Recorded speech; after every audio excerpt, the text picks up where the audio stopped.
Hello नमस्कार साथियों, स्वागत है आप सभी का हमारे YouTube channel all exam guide गुरु 2.0 में। तो दोस्तों, आज हम करने वाले इस वीडियो में जीके जीएस के 100 मोस्ट इम्पोर्टेंट प्रश्नों का एक छोटा सा टेस्ट।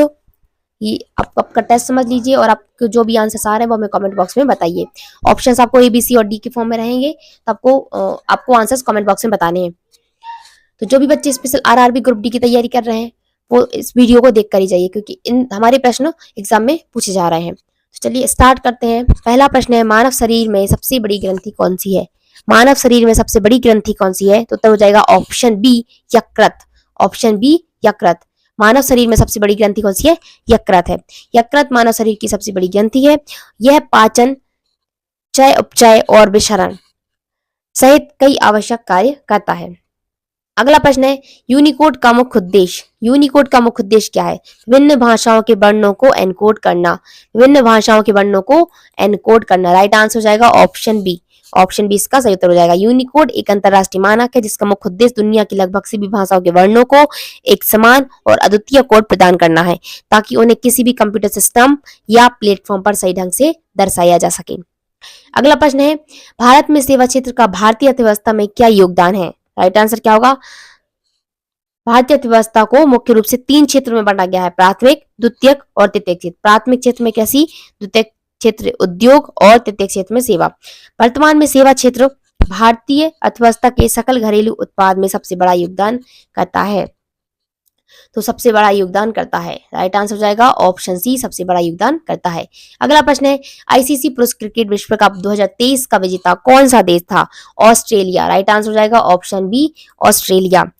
ऑस्ट्रेलिया ने फाइनल में भारत को हराकर आईसीसी पुरुष क्रिकेट विश्व कप 2023 का खिताब जीता। अगला प्रश्न है, भारत के मिसाइल मैन के रूप में किसे जाना जाता है? तो APJ Abdul Kalam, doctor APJ Abdul Kalam को भारत के मिसाइल मैन के नाम से जाना जाता है। उन्होंने भारत के नागरिक अंतरिक्ष कार्यक्रम और सैन्य मिसाइल विकास के प्रयासों में महत्वपूर्ण भूमिका निभाई थी। अगला प्रश्न है, स्वराज मेरा जन्मसिद्ध अधिकार है और मैं इसे लेकर रहूंगा, यह नारा किसने दिया था? उत्तर हो जाएगा बाल गंगाधर तिलक ने। बाल गंगाधर तिलक ने नारा दिया था, स्वराज मेरा जन्मसिद्ध अधिकार है और मैं इसे लेकर ही रहूंगा। अगला प्रश्न है, भारतीय संविधान का कौन सा अनुच्छेद सार्वजनिक नियोजन के मामलों में अवसर की समानता से संबंधित है? उत्तर क्या हो जाएगा? अनुच्छेद 16। अनुच्छेद 16 राइट आंसर हो जाएगा ऑप्शन बी, अनुच्छेद 16। ओजोन भारतीय संविधान का अनुच्छेद 16 राज्य के अधीन किसी भी पद पर नियोजन या नियुक्ति से संबंधित मामलों में सभी नागरिकों के लिए अवसर की समानता की गारंटी देता है। यह मूल अधिकारों के तहत आता है। राइट आंसर हो जाएगा ऑप्शन बी, अनुच्छेद 16। अगला प्रश्न है, वायुमंडल में ओजोन परत किस विकिरण से पृथ्वी को बचाती है? वायुमंडल में ओजोन परत किस विकिरण से पृथ्वी को बचाती है? तो हो जाएगा परावैंगनी विकिरणों से। परावैंगनी विकिरणों से बचाती है। राइट आंसर क्या हो जाएगा? परावैंगनी विकिरणों से बचाती है। तो ओजोन परत पृथ्वी के समताप मंडल में मौजूद होती है और यह सूर्य से आने वाली हानिकारक परावैंगनी किरणों क्या करती है? अधिकांश भाग को अवशोषित कर लेती है, जिससे पृथ्वी पर जीवन की रक्षा होती है। अगला प्रश्न है, रासायनिक अभिक्रिया की दर को प्रभावित करने वाला कारक। रासायनिक अभिक्रिया की दर को प्रभावित करने वाला कारक कौन सा नहीं है? तो उत्पाद की मात्रा। उत्पाद की मात्रा रासायनिक अभिक्रिया की दर को प्रभावित करने वाला कारक नहीं है। रासायनिक अभिक्रिया की दर को तापमान, उत्प्रेरक और अभिकारक की सांद्रता जैसे कारक प्रभावित करते हैं। उत्पाद की मात्रा अभिक्रिया शुरू होने के बाद बनती है, इसलिए अभिक्रिया की दर को प्रभावित करने का कारक नहीं है। अगला प्रश्न है, एंटीबायोटिक्स किसके खिलाफ प्रभावी होते हैं? एंटीबायोटिक्स किसके खिलाफ प्रभावी होते हैं? तो उत्तर हो जाएगा बैक्टीरिया के खिलाफ। उत्तर हो जाएगा ऑप्शन बी, बैक्टीरिया के खिलाफ। अगला प्रश्न है, फायरवॉल का मुख्य कार्य क्या है? फायरवॉल का मुख्य कार्य क्या है? राइट आंसर क्या होगा? फायरवॉल का मुख्य कार्य क्या है? अनाधिकृत नेटवर्क एक्सेस को रोकना। ऑप्शन बी सही उत्तर हो जाएगा, अनाधिकृत नेटवर्क एक्सेस को रोकना। एक फायरवॉल एक नेटवर्क सुरक्षा प्रणाली है जो आने वाले और बाहर जाने वाले नेटवर्क ट्रैफिक की निगरानी और नियंत्रण करती है। इसका मुख्य कार्य क्या है? किसी निजी नेटवर्क को अनधिकृत एक्सेस से बचाना। अगला प्रश्न है, मानव विकास सूचकांक में किन आयामों को शामिल किया जाता है? किन आयामों को शामिल किया जाता है? ऑप्शन आपके सामने बताइए। राइट आंसर हो जाएगा ऑप्शन ए, जीवन प्रत्याशा, शिक्षा और प्रति व्यक्ति आय। जीवन प्रत्याशा, शिक्षा और प्रति व्यक्ति आय। मानव विकास सूचकांक जिसे संयुक्त राष्ट्र विकास कार्यक्रम द्वारा जारी किया गया था, तीन बुनियादी आयामों को मापता है। पहला दीर्घ और स्वस्थ जीवन, दूसरा ज्ञान और तीसरा एक सभ्य जीवन स्तर। अगला प्रश्न है, बैडमिंटन में निम्नलिखित में से कौन सा शब्द प्रयोग नहीं किया जाता है? तो बैडमिंटन में क्या प्रयोग नहीं होता है? गुगली। गुगली प्रयोग नहीं होता है बैडमिंटन में, गुगली शब्द प्रयोग नहीं होता है। गुगली शब्द का प्रयोग क्रिकेट खेल में एक विशेष प्रकार की गेंदबाजी के लिए किया जाता है। बैडमिंटन में नहीं होता, किसमें होता है? क्रिकेट खेल में होता है। स्मैश, ड्रॉप, शॉट और लब, शून्य, स्कोर, है ना, शब्द बैडमिंटन में प्रयोग किए जाते हैं। अगला प्रश्न है, परमाणु ऊर्जा संयंत्र में ईंधन के रूप में किसका उपयोग किया जाता है? तो उत्तर हो जाएगा यूरेनियम का। उत्तर हो जाएगा यूरेनियम का उपयोग किया जाता है। परमाणु ऊर्जा संयंत्र में, न्यूक्लियर पावर प्लांट में मुख्य रूप से यूरेनियम 235 और कभी कभी प्लूटोनियम का उपयोग नियंत्रित नाभिकीय विखंडन की प्रक्रिया के माध्यम से ऊष्मा उत्पन्न करने के लिए ईंधन के रूप में किया जाता है। अगला प्रश्न है, अकबरनामा किसके द्वारा लिखी गई थी? अकबरनामा किसके द्वारा लिखी गई थी? अबुल फजल के द्वारा। अबुल फजल के द्वारा, राइट आंसर हो जाएगा ऑप्शन ए। अगला प्रश्न है, भारतीय संविधान का कौन सा अनुच्छेद उच्च न्यायालयों को रिट जारी करने की शक्ति प्रदान करता है? राइट आंसर क्या होगा? राइट आंसर हो जाएगा अनुच्छेद 226। अनुच्छेद 226, अनुच्छेद 226 उच्च न्यायालयों को रिट जारी करने की शक्ति प्रदान करता है। ठीक है, अगला प्रश्न है, विश्व की सबसे लंबी नदी कौन सी है? विश्व की सबसे लंबी नदी नील नदी। विश्व की सबसे लंबी नदी नील नदी है। विश्व की सबसे लंबी नदी नील नदी है। अगला प्रश्न है, द्रव्यमान ऊर्जा समतुल्यता सिद्धांत किसने प्रतिपादित किया था? राइट आंसर क्या होगा? राइट आंसर हो जाएगा अल्बर्ट आइंस्टीन ने। अल्बर्ट आइंस्टीन ने, राइट आंसर हो जाएगा ऑप्शन बी। अगला प्रश्न है, जैव विविधता के संरक्षण के लिए इन सीटू संरक्षण का एक उदाहरण क्या है? राष्ट्रीय उद्यान। राष्ट्रीय उद्यान। अगला प्रश्न है, क्लाउड कंप्यूटिंग में पास का पूर्ण रूप क्या है? क्लाउड कंप्यूटिंग में पास का पूर्ण रूप क्या होता है? Platform as a service. Platform as a service. PaaS का फुल फॉर्म क्या होता है? Platform as a service. तो क्लाउड कंप्यूटिंग सेवाओं के तीन मुख्य मॉडल होते हैं, एक IaaS, PaaS और SaaS। IaaS का फुल फॉर्म क्या होता है? Infrastructure as a service. PaaS का होता है प्लेटफॉर्म एज अ सर्विस और SaaS का फुल फॉर्म होता है सॉफ्टवेयर एज अ सर्विस। अगला प्रश्न है, राजकोषीय घाटा क्या दर्शाता है? राजकोषीय घाटा क्या दर्शाता है? तो जाएगा सरकार की कुल आय से कुल व्यय का अधिक होना। सरकार की कुल आय से कुल व्यय का अधिक होना। राजकोषीय घाटा क्या है? सरकार की कुल आय से कुल व्यय का अधिक होना। अगला प्रश्न है, नोबेल पुरस्कार किस क्षेत्र में नहीं दिया जाता? नोबेल पुरस्कार किस खेल में नहीं दिया जाता? किस क्षेत्र में नहीं दिया जाता बताइए? तो गणित के क्षेत्र में नोबेल पुरस्कार नहीं दिया जाता। किस क्षेत्र में नहीं मिलता है? गणित के क्षेत्र में नोबेल पुरस्कार नहीं मिलता है। अगला प्रश्न है, बताइए नोबेल पुरस्कार किस क्षेत्र में मिलता है? गणित के क्षेत्र में तो नहीं मिलता। किस क्षेत्र में मिलता है? 6 क्षेत्रों में दिए जाते हैं, भौतिकी के, रसायन विज्ञान के, चिकित्सा, साहित्य, शांति और अर्थशास्त्र। तो जिसे औपचारिक रूप से अल्फ्रेड नोबेल की स्मृति में आर्थिक विज्ञान में सेब्रिक्स रिक्सबेक पुरस्कार कहा जाता है। गणित के लिए नोबेल पुरस्कार नहीं दिया जाता है। अगला प्रश्न है, भारत के पहले मुख्य चुनाव आयुक्त, भारत के पहले मुख्य चुनाव आयुक्त कौन थे? राइट आंसर क्या होगा? सुकुमार सेन। राइट आंसर हो जाएगा ऑप्शन बी, सुकुमार सेन। कौन थे? सुकुमार सेन थी। राइट आंसर हो जाएगा ऑप्शन बी, सुकुमार सेन। सुकुमार सेन भारत के पहले मुख्य चुनाव आयुक्त थे और जिन्होंने 21 मार्च 1950 से 19 दिसंबर 1958 तक सेवा की। अगला प्रश्न है, भारत के संविधान के किस भाग में राज्यों के नीति निर्देशक तत्व शामिल हैं? राइट आंसर क्या जाएगा? भाग 4 में। भाग 4 में। राइट आंसर हो जाएगा ऑप्शन सी, भाग 4 में। तो संविधान के भाग 4 में अनुच्छेद 36 से 51 तक राज्य के नीति निर्देशक तत्वों का उल्लेख है, जो कल्याणकारी राज्य की स्थापना के लिए सरकारों के लिए निर्देशा निर्देश है। अगला प्रश्न है, विश्व की सबसे बड़ी ताजी पानी की झील, विश्व की सबसे बड़ी ताजी पानी की झील कौन सी है? उत्तर हो जाएगा सुपीरियर झील। सुपीरियर झील विश्व की सबसे बड़ी ताजी पानी की झील है, सुपीरियर झील। सतह क्षेत्र के आधार पर सुपीरियर झील विश्व की सबसे बड़ी ताजी पानी की झील है। बैकाल झील आयतन के आधार पर सबसे बड़ी ताजी पानी की झील है।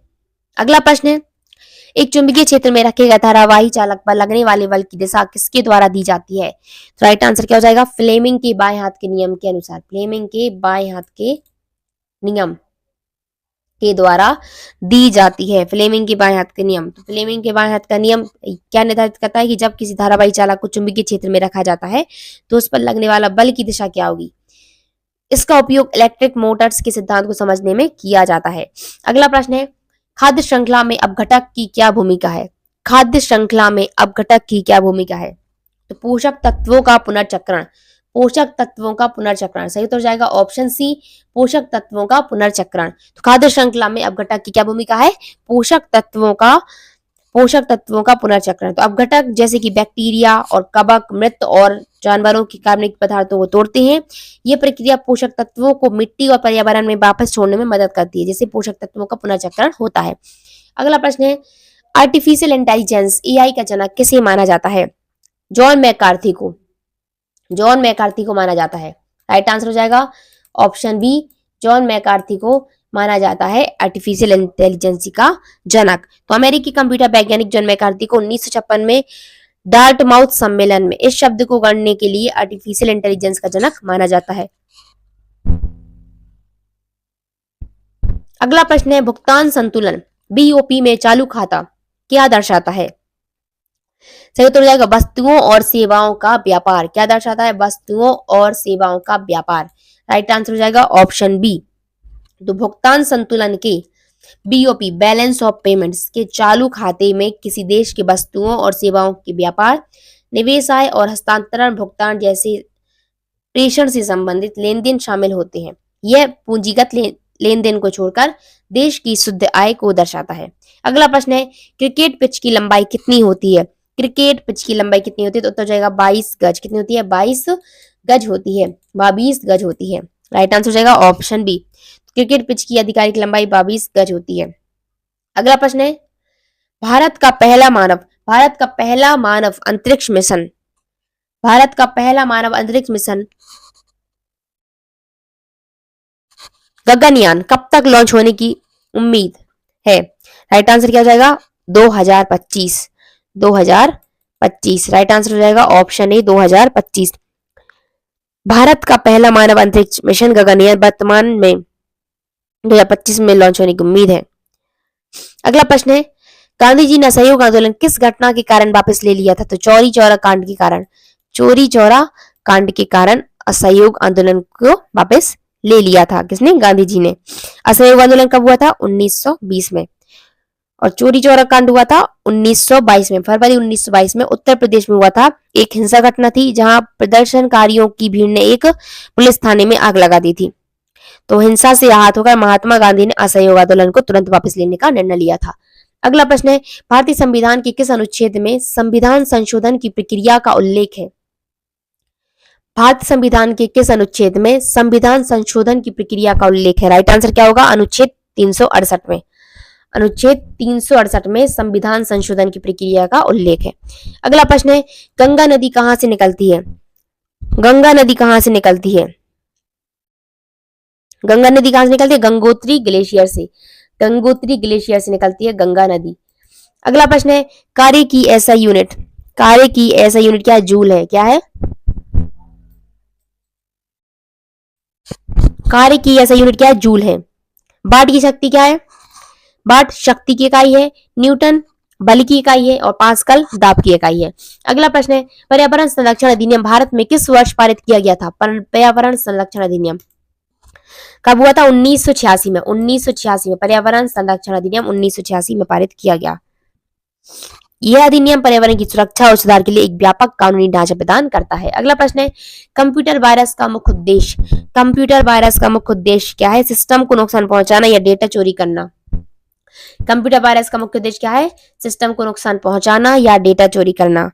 तो एक कंप्यूटर वायरस एक दुर्भावनापूर्ण सॉफ्टवेयर है, एक मालवेयर है जो किसी उपयोगकर्ता की अनुमति या जानकारी के बिना खुद को दोहराता है और कंप्यूटर के सामान्य कामकाज में हस्तक्षेप करता है। इसका मुख्य उद्देश्य सिस्टम को नुकसान पहुंचाना होता है और डेटा को दूषित करना या संवेदनशील जानकारी को या डेटा को चोरी करना होता है। अगला प्रश्न है, भारत में वस्तु एवं सेवा कर जीएसटी किस प्रकार का कर है? जीएसटी किस प्रकार का कर है? तो उत्तर जाएगा अप्रत्यक्ष कर है, अप्रत्यक्ष कर है जीएसटी। कैसा कर है? अप्रत्यक्ष कर है। तो वस्तु एवं सेवा कर एक अप्रत्यक्ष कर है जो वस्तुओं और सेवाओं की आपूर्ति पर लगाया जाता है। इसे अंतिम उपभोक्ता द्वारा वहन किया जाता है, लेकिन सरकार को भुगतान एक मध्यस्थ द्वारा किया जाता है। अगला प्रश्न है, हॉकी में पेनल्टी स्ट्रोक कितनी दूरी से लिया जाता है? तो 8 गज की दूरी से लिया जाता है। राइट आंसर हो जाएगा ऑप्शन सी। तो फील्ड हॉकी में पेनल्टी स्ट्रोक गोल से 8 गज लगभग 7.3 मीटर की दूरी से लिया जाता है। अगला प्रश्न है, भारत का पहला उपग्रह कौन सा था? भारत का पहला उपग्रह कौन सा था? तो उत्तर हो जाएगा आर्यभट्ट। राइट आंसर हो जाएगा ऑप्शन सी, आर्यभट्ट भारत का पहला उपग्रह था। तो आर्यभट्ट भारत का पहला उपग्रह था। इसे 19 अप्रैल 1975 को सोवियत संघ की मदद से लॉन्च किया गया था। इसका नाम प्राचीन भारतीय गणितज्ञ के नाम पर रखा गया था। अगला प्रश्न है, अमीर खुसरो किस शासक के दरबारी कवि थे? राइट आंसर हो जाएगा ऑप्शन बी, अलाउद्दीन खिलजी। अलाउद्दीन खिलजी। अगला प्रश्न है, भारतीय संविधान के किस अनुच्छेद के तहत वित्त आयोग का गठन किया जाता है? राइट आंसर क्या हो जाएगा? राइट आंसर हो जाएगा ऑप्शन ए, अनुच्छेद 280। अनुच्छेद 280 के तहत वित्त आयोग का गठन किया जाता है। इसका मुख्य कार्य केंद्र और राज्यों के बीच राजस्व के वितरण की सिफारिश करना है। अगला प्रश्न है, सुंदरबन डेल्टा किस प्रकार के वनों के लिए प्रसिद्ध है? सुंदरबन डेल्टा किस प्रकार के वनों के लिए प्रसिद्ध है? तो उत्तर क्या हो जाएगा? मैंग्रोव वनों के लिए। मैंग्रोव वनों के लिए। राइट आंसर हो जाएगा option C, mangrove one.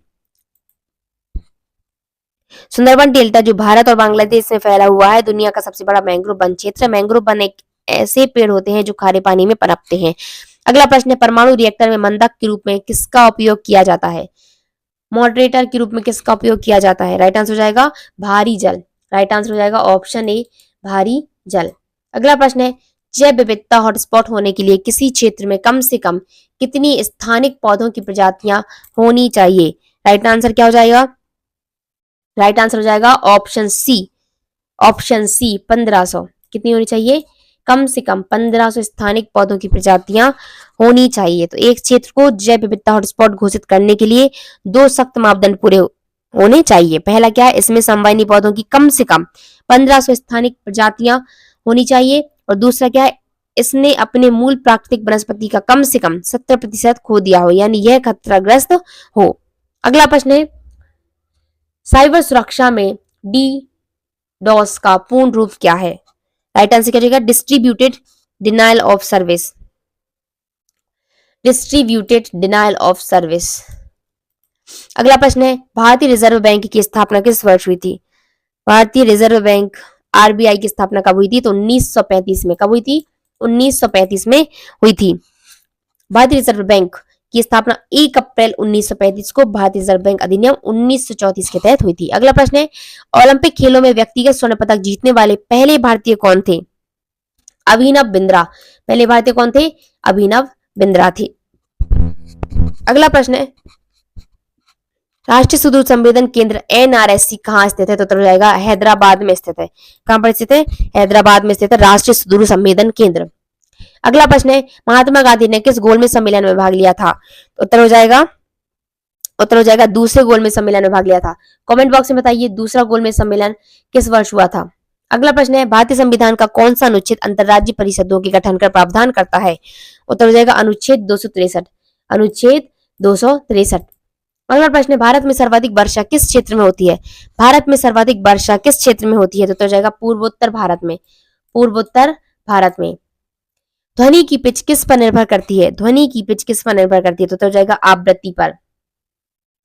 Option B, आवृत्ति पर निर्भर करती है। अगला प्रश्न है, पारिस्थितिक अनुक्रमण का अंतिम चरण क्या कहलाता है? पारिस्थितिक अनुक्रमण का अंतिम चरण क्या कहलाता है? चरम समुदाय। क्या कहलाता है? चरम समुदाय। ऑप्शन सी सही उत्तर हो जाएगा। अगला प्रश्न है, ब्लॉकचेन तकनीक का मुख्य लाभ क्या है? ब्लॉकचेन तकनीक का मुख्य लाभ क्या है? राइट आंसर क्या होगा? ऑप्शन बी, अपरिवर्तनीय और सुरक्षित लेन देन रिकॉर्ड। अपरिवर्तनीय और सुरक्षित लेन देन रिकॉर्ड। अगला प्रश्न है, भारत में आर्थिक नियोजन की अवधारणा किस देश से ली गई है? आर्थिक नियोजन की अवधारणा किस देश से ली गई है? राइट आंसर हो जाएगा ऑप्शन बी, सोवियत संघ रूस से ली गई है। सोवियत संघ रूस से ली गई है। तो भारत में आर्थिक नियोजन की अवधारणा जैसे पंचवर्षीय योजनाएं सोवियत संघ के संविधान से प्रभावित और ली गई हैं। अगला प्रश्न है, एशियाई खेल पहली बार किस देश में आयोजित किए गए थे? एशियाई खेल पहली बार आयोजित किए गए थे भारत में। राइट आंसर हो जाएगा ऑप्शन सी, भारत। भारत में आयोजित किए गए थे। तो पहले एशियाई खेल मार्च 1951 में नई दिल्ली में भारत में आयोजित किए गए थे। अगला प्रश्न है, भारतीय अंतरिक्ष कार्यक्रम के जनक के रूप में किसे जाना जाता है? भारतीय अंतरिक्ष कार्यक्रम के जनक के रूप में जाना जाता है विक्रम साराभाई को। विक्रम साराभाई को भारतीय अंतरिक्ष कार्यक्रम के जनक के रूप में जाना जाता है। किसको? विक्रम साराभाई को। तो उन्होंने भारतीय अंतरिक्ष अनुसंधान संगठन इसरो की स्थापना की थी। अगला प्रश्न है, खजुराहो के मंदिर किस राजवंश के शासकों द्वारा बनवाए गए थे? खजुराहो के मंदिर बनवाए थे चंदेल शासकों के द्वारा। चंदेल शासकों के द्वारा। अगला प्रश्न है, भरतनाट्यम किस राज्य का शास्त्रीय नृत्य है? तो जाएगा भरतनाट्यम तमिलनाडु का है। कहाँ का है? तमिलनाडु का है। अगला प्रश्न है, प्रसिद्ध पुस्तक डिस्कवरी ऑफ इंडिया के लेखक। डिस्कवरी ऑफ इंडिया किसने लिखी थी? जवाहरलाल नेहरू ने। Discovery of India Jawaharlal Nehru ने लिखी थी। अगला प्रश्न है, विश्व एड्स दिवस कब मनाया जाता है? तो विश्व एड्स दिवस मनाया जाता है 1 दिसंबर को। 1 दिसंबर को विश्व एड्स दिवस मनाया जाता है। अगला प्रश्न है, जापान की मुद्रा क्या है? जापान की मुद्रा क्या है? येन। राइट आंसर हो जाएगा ऑप्शन बी। अगला प्रश्न है, संयुक्त राष्ट्र महासभा का मुख्यालय कहाँ स्थित है? संयुक्त राष्ट्र महासभा का मुख्यालय कहाँ स्थित है? राइट आंसर हो जाएगा न्यूयॉर्क में। न्यूयॉर्क में। अगला प्रश्न है, भारत के पहले कानून मंत्री कौन थे? Doctor B R Ambedkar. Doctor B R Ambedkar. तो डॉक्टर भीमराव रामजी अम्बेडकर स्वतंत्र भारत के पहले कानून मंत्री थे और भारतीय संविधान के मुख्य प्रमुख वास्तुकार भी थे। अगला प्रश्न है, भारतीय संविधान के किस भाग में स्थानीय स्वशासन का प्रावधान है? राइट आंसर हो जाएगा भाग 9 में। भाग 9 में। किसमें? भाग 9 में स्थानीय स्वशासन का प्रावधान है। अगला प्रश्न है, काजीरंगा राष्ट्रीय उद्यान किस जानवर के लिए प्रसिद्ध है? तो एक सींग वाले गैंडा के लिए। एक सींग वाले गैंडे के लिए प्रसिद्ध है। अगला प्रश्न है, उत्तल दर्पण। उत्तल दर्पण का उपयोग सामान्यतः कहाँ किया जाता है? तो वाहनों के रियर व्यू मिरर में। वाहनों के रियर व्यू मिरर में। अगला प्रश्न है, जैव निम्नीकरणीय अपशिष्ट का एक उदाहरण बताइए। एक उदाहरण कौन सा है? तो राइट आंसर क्या होगा? राइट आंसर सब्जियों के छिलके। सब्जियों के छिलके। राइट आंसर हो जाएगा ऑप्शन सी, सब्जियों के छिलके। तो जैव निम्नीकरण अपशिष्ट वह होता है जिसे प्राकृतिक प्रक्रियाओं द्वारा विघटित किया जा सकता है। सब्जियों के छिलके जैविक सामग्री है और इसका एक उदाहरण है प्लास्टिक और कांच जैव अनिम्नीकरणीय है। अगला प्रश्न है, रोबोटिक्स में एआई का मुख्य अनुप्रयोग। रोबोटिक्स में एआई का मुख्य अनुप्रयोग क्या है? स्वायत्त निर्णय लेना और सीखने की क्षमता। राइट आंसर क्या हो जाएगा? ऑप्शन सी, स्वायत्त निर्णय लेना और सीखने की क्षमता। तो रोबोटिक्स में एआई का मुख्य अनुप्रयोग है स्वायत्त निर्णय लेना और सीखने की क्षमता। तो रोबोटिक्स में आर्टिफिशियल इंटेलिजेंस का मुख्य अनुप्रयोग रोबोट को स्वायत्त रूप से निर्णय लेने और अपने पर्यावरण से सीखने और मनुष्यों द्वारा प्रोग्राम किए बिना जटिल कार्यों को करने में सक्षम बनाना है। अगला प्रश्न है, भारतीय अर्थव्यवस्था में कृषि क्षेत्र का प्रमुख महत्व क्या है? राइट आंसर हो जाएगा ऑप्शन सी, रोजगार का सबसे बड़ा स्रोत और खाद्य सुरक्षा। अगला प्रश्न है, नवपाषाण काल के किस स्थल से कृषि के प्राचीनतम साक्ष्य प्राप्त हुए हैं? राइट आंसर हो जाएगा मेहरगढ़ से। मेहरगढ़ से। राइट आंसर हो जाएगा ऑप्शन ए, मेहरगढ़ से। अगला प्रश्न है, भारतीय संविधान के किस अनुच्छेद में स्वतंत्रता का अधिकार शामिल है? स्वतंत्रता का अधिकार शामिल है अनुच्छेद 19 में। राइट आंसर हो जाएगा ऑप्शन बी, अनुच्छेद 19 में। अगला प्रश्न है, आकाशगंगा के अध्ययन को क्या कहा जाता है? आकाशगंगा के अध्ययन को ब्रह्मांड विज्ञान। ब्रह्मांड विज्ञान कहा जाता है। तो ब्रह्मांड विज्ञान कॉस्मोलॉजी ब्रह्मांड की उत्पत्ति, विकास और बड़े पैमाने की संरचना का अध्ययन है। अगला प्रश्न है, पानी का त्रिक बिंदु क्या होता है? पानी का त्रिक बिंदु क्या होता है? तो वह तापमान जहां पानी ठोस, द्रव, गैस अवस्था में सह अस्तित्व में होता है, वहां पानी का त्रिक बिंदु होता है। अगला प्रश्न है, किस कोशिकाओं को कोशिका का शक्ति ग्रह कहा जाता है? Power house of the cell किसको कहते हैं? माइटोकॉन्ड्रिया को। क्या कहते हैं? Power house of the cell, mitochondria कहते हैं। अगला प्रश्न है, निम्नलिखित में से कौन सा एक ऑपरेटिंग सिस्टम का मुख्य कार्य नहीं है? ऑपरेटिंग सिस्टम का मुख्य कार्य कौन सा नहीं है? हार्डवेयर डिजाइन करना। Hardware design. हार्डवेयर डिजाइन किसका काम नहीं है? ऑपरेटिंग सिस्टम का काम नहीं है। अगला प्रश्न है, इनविजिबल हैंड, अदृश्य हाथ की अवधारणा किस आर्थिक सिद्धांतकार से जुड़ी है? राइट आंसर क्या होगा? एडम स्मिथ से। एडम स्मिथ से।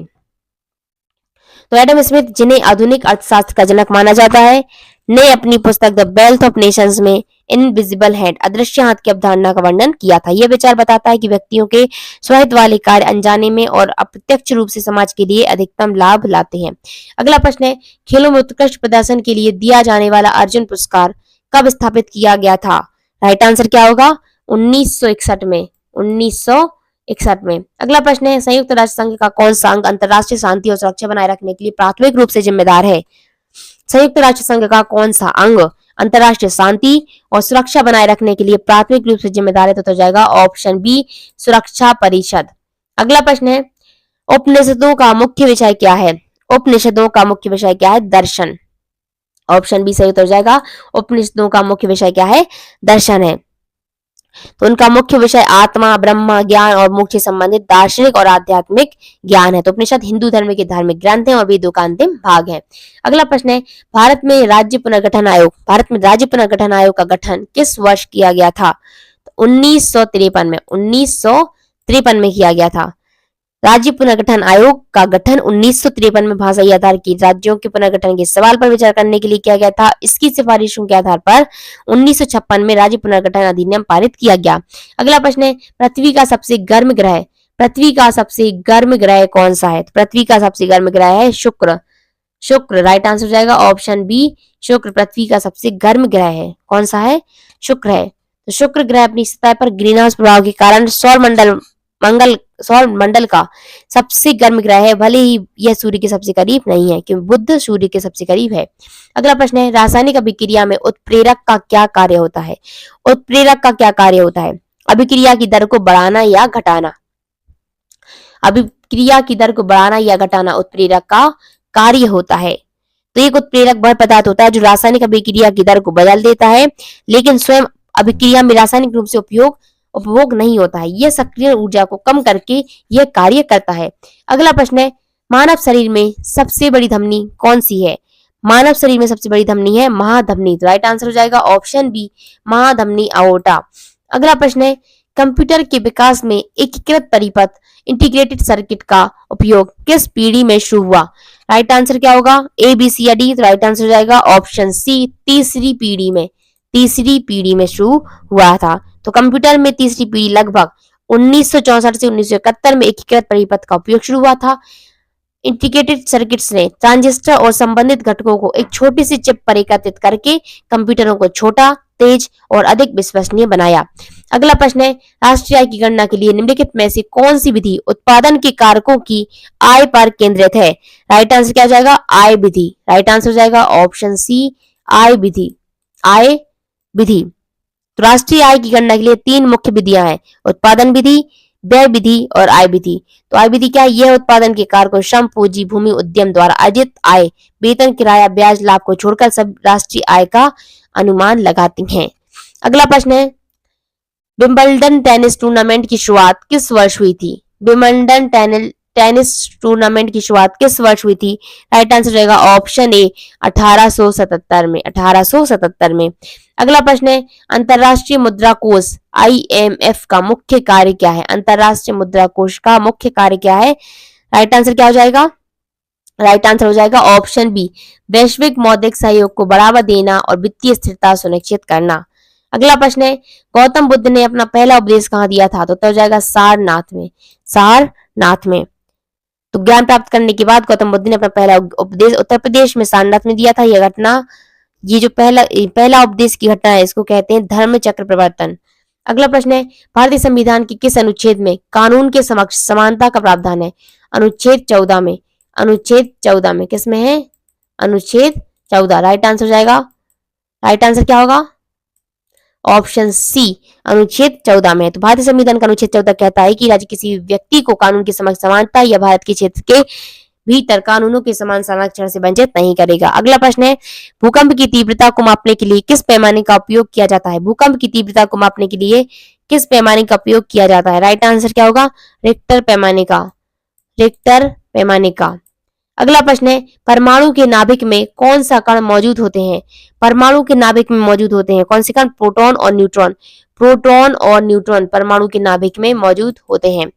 तो कौन होते हैं? प्रोटॉन और न्यूट्रॉन। तो एक परमाणु का नाम है प्रोटॉन और न्यूट्रॉन। न्यूट्रॉन उदासीन होता है, प्रोटॉन धनात्मक आवेश होता है, से बना होता है, जिन्हें सामूहिक रूप से न्यूक्लियॉन कहा जाता है।